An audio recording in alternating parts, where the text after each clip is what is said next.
Hello नमस्कार दोस्तों, मैं आपका तहे दिल से स्वागत करता हूं। आशा करता हूं कि आप सभी लोग अच्छे होंगे। मैं इस वीडियो में CRPF head constable and ASI students के लिए मोस्ट इम्पोर्टेंट रीजनिंग के क्वेश्चन कराने वाला हूं, जो कि आपकी परीक्षा के लिए इम्पोर्टेंट है। 25 क्वेश्चन आपकी परीक्षा में पूछे जाएंगे। ये सभी क्वेश्चन 22 से 28 फरवरी की सभी शिफ्टों के आधार पर हैं, तो वीडियो को एंड तक बने रहिएगा। चलिए देख लेते हैं। पहला क्वेश्चन है, आप इसका आंसर बताएंगे। निम्नलिखित 4 अक्षर समूह में से 3 किसी तरह से संगत हैं और एक असंगत है। उस अक्षर समूह का चयन करें जो असंगत है। तो करेक्ट आंसर बताने की कोशिश करें इसमें। तो आपको 4 ऑप्शन को देखना पड़ेगा, तभी इसमें से असंगत ऑप्शन को निकालना पड़ेगा। तो देख लेते हैं। बी से डी जाने पर 2 इंक्रीज, डी से एफ जाने पर 2, 2 से एफ से एच जाने पर 2 बड़ा है, एच से जे जाने पर 2 बड़ा है। इसका मतलब 2 इंक्रीज होता जा रहा है प्रत्येक अक्षर में। तो इसी प्रकार यहाँ पे देखते हैं, क्यू से एस 2 इंक्रीज हुआ है, एस से यू 2 इंक्रीज हुआ है, यू से डब्ल्यू 2 इंक्रीज हुआ है, डब्ल्यू से वाई 2 इंक्रीज हुआ है। ये भी सेम है और ये भी सेम है। नेक्स्ट क्वेश्चन, नेक्स्ट देखते हैं ऑप्शन को।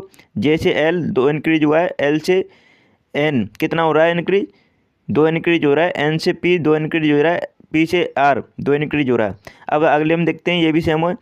अब यहाँ पे सभी में सेम अंतर है, लेकिन इसमें देखते हैं सी से ई, इसमें भी 2 इंक्रीज हुआ है, ई से एच यहाँ पर 3 इंक्रीज हो रहा है। अब आपको ज़्यादा चेक नहीं करना है, आपका आंसर फोर्थ ऑप्शन हो जाता है। वैसे तो आपको यहीं से पता चल गया था कि हमारा एक ऑप्शन इसमें से असंगत है, तो फोर्थ ऑप्शन इसका राइट आंसर है। ठीक है, नेक्स्ट क्वेश्चन देख लेते हैं। दूसरा क्वेश्चन का आंसर बताएंगे। इस सीरीज में दिए गए प्रश्नवाचक चिन्ह के स्थान पर आपको बताना कौन सी संख्या आएगी। तो करेक्ट आंसर बताने की कोशिश करें। स्क्रीन पर आपके क्वेश्चन है। 5 से 5 मतलब जाने पर 1 मल्टीप्लाई करने पर 5 आएगा। ठीक है, अब उसके बाद हम 5 से 15 जाने पर 3 का मल्टीप्लाई करेंगे तब 15 आ जाएगा। 15 से 75 जाने पर 5 का मल्टीप्लाई करेंगे तो कितना आ जाएगा, 75। अब यहाँ 75 में कितना मल्टीप्लाई करें कि क्वेश्चन मार्क की जगह पर संख्या आ जाए। तो अब यहाँ पर देख पा रहे होंगे आप, पहले 1 मल्टीप्लाई किया है, फिर 3 मल्टीप्लाई किया है, फिर 5 मल्टीप्लाई किया है। अब आपको ये चीज़ समझ में आ रही होगी कि यहाँ पर 2 2 का डिफरेंस है। अब यहाँ पर 5 से 2 का डिफरेंस करेंगे तो 7 आएगा। 7 का मल्टीप्लाई करेंगे हम 75 में तो कितना आ जाएगा, 7 का मल्टीप्लाई करने पर 75 में कितना आएगा, 525। 525 करके देख लेना, 525 आ रहा है। अब वहाँ पे हम आगे चेक करेंगे। अगर ये हमारे 4725 आ जा रहा है तो अब हमारा लॉजिक सही है, नहीं तो गलत हो जाएगा। तो अब हम यहाँ पे 2 2 का इंक्रीज कर रहे थे, तो 2 का इंक्रीज साथ में करेंगे तो 9 का मल्टीप्लाई करके देखो अब 525 में, 9 का मल्टीप्लाई 525 में करेंगे तो 4725 ही आ रहा है। तो इसका मतलब हमारा लॉजिक सही है। फर्स्ट ऑप्शन इसका राइट आंसर है। आशा करता हूँ आपको समझ में आया होगा। अगर आपने अभी तक हमारा चैनल सब्सक्राइब नहीं किया है तो चैनल को सब्सक्राइब करके बेल आइकन को प्रेस कर लेना और प्लीज़ वीडियो को लाइक कर देना। 9वां क्वेश्चन का आंसर बताएंगे। एक विशिष्ट कूट भाषा में कास्टर को इस प्रकार लिखा गया है इस संख्या से, उसी कूट भाषा में फ्रिज को क्या लिखा जाएगा। तो चलिए देख लेते हैं किस तरह सॉल्व किया गया है। यहाँ पे देख पा रहे होंगे 3। अब आपको प्लेस वैल्यू सभी की पता होनी चाहिए। जैसे ए की प्लेस वैल्यू 1 होती है, बी की प्लेस वैल्यू 2 होती है, सी की प्लेस वैल्यू 3 होती है। इस तरह आपको पता होना चाहिए। तो यहाँ पर सी की प्लेस वैल्यू 3 होती है, तो 3 यहाँ पर ज्यों का तो आया है। ए की प्लेस वैल्यू 1 होती है, तो यहाँ पे ए का डबल हुआ है 2, सॉरी डबल नहीं हुआ है। अब देख पा रहे होंगे ए का यहाँ पे विपरीत क्या होता है, जेड। ए का विपरीत जेड होता है और जे का प्लेस वैल्यू होती है 26, तो 26 आया है। ठीक है, तो आपको समझने की ज़रूरत है। यहाँ पे 26 आया है। उसके बाद एस का प्लेस वैल्यू तो 19, तो 19 का 19 ही आया है। फिर टी का प्लेस वैल्यू होती है कितनी, 20, और 20 मतलब, लेकिन 20 नहीं आके यहाँ पर 7 आया है। तो इसका मतलब उसका विपरीत आया है। तो टी का विपरीत क्या होता है, जी। तो जी की जगह पे क्या होता है 7, तो 7 आया। अब आपको एक चीज़ समझ में आ रही होगी इस लॉजिक में कि पहला जो संख्या आई है उसकी और दूसरे में उसकी विपरीत आ रहा है। तो अब इसी लॉजिक को इसमें फ्रिज में लगाओ। तो एफ का क्या होता है 6, उसके बाद आर का विपरीत क्या होता है, आई। तो आई का आता है 9। उसके बाद आई के बाद मतलब यहाँ पे आई का 9 का 9 ही आएगा। उसके बाद डी का विपरीत क्या होता है, डी का विपरीत होता है डब्ल्यू आता है 23 पे, 23 आएगा। अब आपको यहाँ तक आपको अगर मैच कर जा रहा है और तो ऑप्शन में आपको एग्जाम में आगे बढ़ जाना है यहीं से देख के। तो 6 9 6 9 9, उसके बाद 2 3, 6 9 9 2 3, तो एक ही ऑप्शन है हमारा। अब आपका राइट आंसर फोर्थ ऑप्शन ही होगा, तो आप चेक कर सकते हैं। तो आपको ज़्यादा टाइम वेस्ट नहीं करना है। एग्जाम में अगर आपको ऑप्शन पता चल गया तो आप करेक्ट आंसर करके चले जाएंगे आगे। ठीक है, इसी तरह आपको टाइम बचाना है एग्जाम में। चौथे क्वेश्चन का आंसर बताएंगे। एक निश्चित कूट भाषा में रिंग्स को IRNSG लिखा गया है, उसी प्रकार पर्स को UPRES लिखा जाता है। तो स्टॉर्म को किस प्रकार लिखा जाएगा, चलिए देख लेते हैं किस तरह लिखा है। तो आप देख पा रहे होंगे यहाँ पे आई को इससे विपरीत कर दिया है, मतलब आई से मतलब पलट दिया है एक दूसरे को, आर और आई को एक दूसरे को पलट दिया है यहाँ पे। उसी प्रकार यहाँ पे जी और एस को पलट दिया है, लेकिन एन का ज्यों का त्यों रहा है।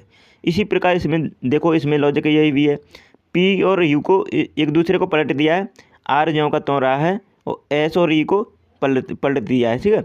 तो यहाँ पे उसी तरह के आपको करना है। तो एस और टी को हम पलटेंगे तो टी और एस हो जाएगा। उसके बाद ओ का रहेगा, और यहाँ पे एम और आर को पलटेंगे तो एम आ जाएगा इधर और आर आ जाएगा यहाँ। तो T S O M R, T S O M R second option में है, तो इसका करेक्ट आंसर हो जाता है सेकेंड ऑप्शन, ठीक है। तो आशा करता हूँ समझ में आया होगा आपको। नेक्स्ट क्वेश्चन देख लेते हैं। 5वें क्वेश्चन का आंसर सभी बताएंगे जल्दी से। तो यहाँ पे जो दी गई सीरीज दे रखी है उसमें प्रश्नवाचक चिन्ह के स्थान पर क्या आएगा, चलिए देख लेते हैं। तो यहाँ पे 7 से 14 किस प्रकार आया है, तो 7 का 2 में मल्टीप्लाई करेंगे तो 14 आ जाएगा। उसी प्रकार 14 का 2 में मल्टीप्लाई करेंगे तो 28 आ जाएगा। यहाँ पर 28 का 2 में मल्टीप्लाई करेंगे तो कितना आ जाएगा, 56। अब 56 में 2 का मल्टीप्लाई करेंगे तो कितना आएगा, 112। तो आपका 112 ऑप्शन में है, तो इसका मतलब इसका करेक्ट आंसर फर्स्ट ऑप्शन हो जाता है। आशा करता हूँ आपको समझ में आया होगा।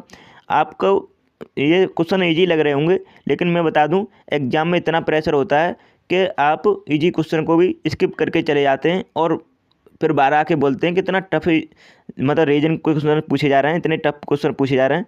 तो उसमें ये तुम्हारी गलती नहीं है, उस समय एग्जाम प्रेशर में इतना प्रेशर आ जाता है एग्जाम टाइम में कि आपसे वो क्वेश्चन हो ही नहीं पाता है। तो क्वेश्चन को ध्यान से और फास्ट तरीके से सॉल्व करना है। तो यहाँ पर प्रैक्टिस करके जाइएगा अगर आपका अभी तक एग्जाम नहीं हुआ है तो। क्वेश्चन 6वां आंसर बताएंगे। दिए गए विकल्पों में से उस समूह का चयन करें जो निम्न सीरीज में प्रश्नवाचक चिन्ह के स्थान पर आएगा। तो यहाँ पर अक्षर वाली सीरीज दे रखी है, इसे आप सॉल्व करेंगे। क्वेश्चन मार्क की जगह पर क्या आएगा, तो एफ से जे जाने पर कितना हो रहा है, इंक्रीज 4 का। अब यहाँ पे क्वेश्चन मार्क्स आ गया है, लेकिन हम आगे भी देख लेंगे इसी चीज़ को। यहाँ 4 इंक्रीज हुआ है, अगर यहाँ पे भी 4 इंक्रीज हो रहा होगा तो बीच में भी 4 इंक्रीज हुआ होगा। तो आर से बी जाने पर 4 इंक्रीज हुआ है, तो इसका मतलब 4 का इंक्रीज यहाँ पे हुआ होगा। तो जे से हम 4 इंक्रीज करेंगे तो क्या आएगा, जे आता है 10 पे और 4 इंक्रीज करने पर 14 आ जाएगा। तो 14 पे आता है एन से स्टार्ट होगा हमारा ऑप्शन। तो यहाँ पे 2 ऑप्शन तो कट जाते हैं, ये तो होने वाले नहीं है। अब देख लेते हैं डब्ल्यू से यू एस जाने पर माइनस के 4 डिक्रीज हुआ है। अब यहाँ पे माइनस के 4 ही यहाँ पर डिक्रीज हुआ है, तो इसका मतलब बीच वाले में भी -4 डिक्रीज हुआ होगा। तो एस से -4 डिक्रीज करेंगे तो कितना आ जाएगा, तो -4 डिक्रीज करने पर एस से एस आता है 19 पर -4 करेंगे तो कितना आ जाएगा 15। तो एन ओ हो हमारा ऑप्शन इसका राइट आंसर होगा। तो सेकंड ऑप्शन इसका करेक्ट आंसर हो जाता है। आशा करता हूँ आपको लॉजिक समझ में आया होगा। अगर आपने अभी तक हमारा चैनल सब्सक्राइब नहीं किया है तो चैनल को सब्सक्राइब करके बेल आइकन को प्रेस कर लेना और प्लीज़ वीडियो को लाइक कर देना, क्योंकि आपको इतना करने में कुछ नहीं जाता आपका, बस हमारी छोटी सी हेल्प हो जाएगी और मैं आपको उससे दुगनी हेल्प करने की पूरी कोशिश करूँगा एग्जाम से पहले कि आपका एग्जाम अच्छा चला जाए। साथ में क्वेश्चन का आंसर बताएंगे। उस विकल्प का चयन करें जिसका तीसरी संख्या से वही संबंध है जो दूसरी संख्या का पहली संख्या से है। तो करेक्ट आंसर बताएंगे इसका क्या होगा। तो यहाँ पे आप देख पा रहे होंगे, बहुत ही आपको ध्यान से देखना है क्या इसमें लॉजिक लगा है। 13 का यहाँ पे स्क्वायर करेंगे आप, 13 का स्क्वायर करते हैं तो क्या आता है, 169 आता है।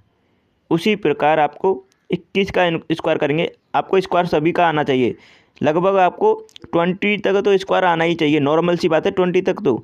और अगर आपको 30 तक स्क्वायर आते हैं तो इससे अच्छी और बात कुछ नहीं हो सकती। तो मैं आपको बता दूँ 21 का स्क्वायर क्या होता है। 21 का स्क्वायर होता है 441 होता है। तो इसका करेक्ट आंसर 441 होगा, क्योंकि स्क्वायर वाला लॉजिक लगाया है इसमें। तो इसमें फर्स्ट ऑप्शन इसका राइट आंसर हो जाता है। तो आप में से जिसको स्क्वायर नहीं आते हैं, स्क्वायर सभी को रट लीजिएगा। तो पहला ऑप्शन इसका राइट आंसर हो जाता है। 8वें क्वेश्चन का आंसर बताएं सभी। उस विकल्प का चयन करें जो तीसरे शब्द से वही संबंध है जो दूसरे पद का पहले पद से है। तो करेक्ट आंसर बताने की कोशिश करें इसका।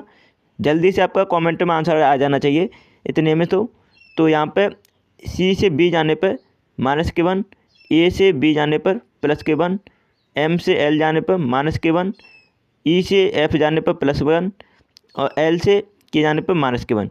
तो आपको एक चीज़ समझ में आई होगी, +1 -1 +1 -1 +1, इस तरह आपको लॉजिक लगाया है इसमें। तो उसी लॉजिक को आप यहाँ पे अप्लाई करेंगे। तो डब्ल्यू से हम कितना एक करेंगे माइनस तो क्या आ जाएगा, W से एक माइनस करने पर हमारा आएगा B। ठीक है, अब B से ऑप्शन स्टार्ट होगा तो इसका मतलब तीसरा ऑप्शन और दूसरा ऑप्शन हमारा कट जाता है। अब हमारा पहला ऑप्शन और फोर्थ ऑप्शन बचता है, इसी में से होगा कोई। अब O से एक क्या करेंगे प्लस, तो O से एक प्लस करने पर P आएगा। ठीक है, तो P एक ही ऑप्शन में BP से एक ही ऑप्शन स्टार्ट हो रहा है और हमारा फोर्थ ऑप्शन भी कट जाता है। फर्स्ट ऑप्शन इसका राइट आंसर होगा, लेकिन मैं आपको इसे पूरा सॉल्व करके दिखाऊंगा। तो यहाँ पे OP, उसके बाद R से एक कम करेंगे तो R से एक कम करने पर क्या आएगा Q।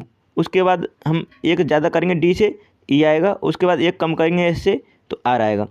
तो पहला ऑप्शन इसका करेक्ट आंसर हो जाता है। आपको समझ में आया होगा लॉजिक। नेक्स्ट क्वेश्चन देख लेते हैं। 9वें क्वेश्चन का आंसर सभी बताएं। उस विकल्प का चयन करें जिसका तीसरे शब्द से वही संबंध है जो जो दूसरे शब्द से पहले शब्द का है। तो यहाँ पर दे रखा है पालक पत्तियाँ, मतलब पालक में क्या होती हैं पत्तियाँ, सॉरी पालक होता है वो पत्तियाँ होती हैं। तो इसी प्रकार गाजर क्या होती हैं, तो गाजर एक जड़ होती है। आप सभी को पता होना चाहिए गाजर जड़ होती है। आलू क्या होता है, तना होता है। तो इसमें कन्फ्यूजन नहीं होना है एकदम। अगर आलू होता है यहाँ पे तो क्या करते हैं उसका तना, तो यहाँ पे गाजर क्या होती है जड़। तो इसका राइट आंसर आप कर सकते हैं सिंपली जड़, उसका राइट आंसर है। सेकंड ऑप्शन इसका राइट आंसर होगा। नेक्स्ट क्वेश्चन देख लेते हैं। 10वें क्वेश्चन का आंसर बताएंगे। उस विकल्प का चयन करें जो दी गई सीरीज में, सॉरी यहाँ संख्याओं के बीच में संबंध है। तो यहाँ पे आपको बताना है जो तीन संख्याएं दे रखे हैं, जो तीन संख्याएं दे देंगे जो समूह हैं, उन संख्याओं का वो किस प्रकार लॉजिक लगाया है तीनों संख्या में, उसी प्रकार इसमें से ऑप्शन में बताना इसमें ये लॉजिक सेम टू सेम है। तो यहाँ पे देख पा रहे होंगे, यहाँ पर 5 दूनी 10 करेंगे तो कितना आ जाएगा, सॉरी 5 का मल्टीप्लाई 2 में करेंगे तो 10 आ जाएगा, और 10 का मल्टीप्लाई 10 में करेंगे तो कितना आ जाएगा 100 आ जाएगा। अब यहाँ पर देखते हैं इसी लॉजिक को। तो यहाँ पर 16 का मल्टीप्लाई 2 में करेंगे तो 32 आ रहा है। उसके बाद 32 का मल्टीप्लाई 10 में करेंगे तो कितना आ जाएगा 320। इसका मतलब हमारा फर्स्ट ऑप्शन इसका राइट आंसर हो जाएगा। अब आप में से कुछ स्टूडेंट क्या करेंगे कि अब आप मतलब आपको पता तो चल गया कि पहला ऑप्शन इसका राइट आंसर है, लेकिन कुछ स्टूडेंट करते हैं अपनी तसल्ली के लिए वो तीनों ऑप्शन को भी चेक करने लगते हैं। लेकिन इनको चेक करने से क्या फ़ायदा, जब आपका राइट आंसर पहला ही ऑप्शन मैच कर जा रहा है। तो आप टाइम वेस्ट ना करें, क्योंकि एक ही नंबर मिलने वाला है और उसमें टाइम वेस्ट भी कर दोगे तो आपका स्कोर बिल्कुल भी डिक्रीज हो जाएगा। ये तो मैं आपको सही बता रहा हूँ कि आप मतलब पहला ऑप्शन आपका राइट आंसर हो जा रहा है तो आप स्किप करते हुए पूरा आगे चले जाना है। ठीक है, अब यहाँ पे मैं आपको तसल्ली के लिए आपको सॉल्व करके दिखाता हूँ। 12 का मल्टीप्लाई 2 में करेंगे तो कितना आना चाहिए था, 24 आना चाहिए। तो ये तो हो ही नहीं सकता। 15 का मल्टीप्लाई 2 में करेंगे तो ये तो है कि हाँ 30 आया है, लेकिन 10 का मल्टीप्लाई करेंगे इसमें 30 में तो 300 आना चाहिए, ये भी नहीं है। अब यहाँ पे देखते हैं 2 का मल्टीप्लाई 2 मतलब 20 में करेंगे तो 40 आ जाएगा, और 40 का मल्टीप्लाई 10 में करेंगे तो 400 आना चाहिए, ये भी नहीं है। तो आपको तसल्ली हो गई होगी। अब पहला ऑप्शन इसका करेक्ट आंसर है। इस तरह आपको एग्जाम में सॉल्व करना है, बिल्कुल भी टाइम वेस्ट नहीं करना है। प्रत्येक क्वेश्चन एक ही नंबर का है तो सभी समान वेटेज रखते हैं, प्रत्येक क्वेश्चन एक नंबर का है। चाहे आप इजी कर लो पहले सॉल्व या फिर आप टफ क्वेश्चन को सॉल्व कर लो, एक ही नंबर मिलने वाला है। तो कोई भी क्वेश्चन प्यारा नहीं होता है। आपको बस सिंपल क्वेश्चन को पहले सॉल्व करना है, उसके बाद टफ क्वेश्चन को सॉल्व करना है। क्योंकि टाइम को मैनेज करते हुए, क्योंकि इतने लेंथी क्वेश्चन आ रहे हैं कि आपको मैथ रीजनिंग में हवा भी नहीं लगने वाली है, ये ऐसा बता रहे हैं स्टूडेंट।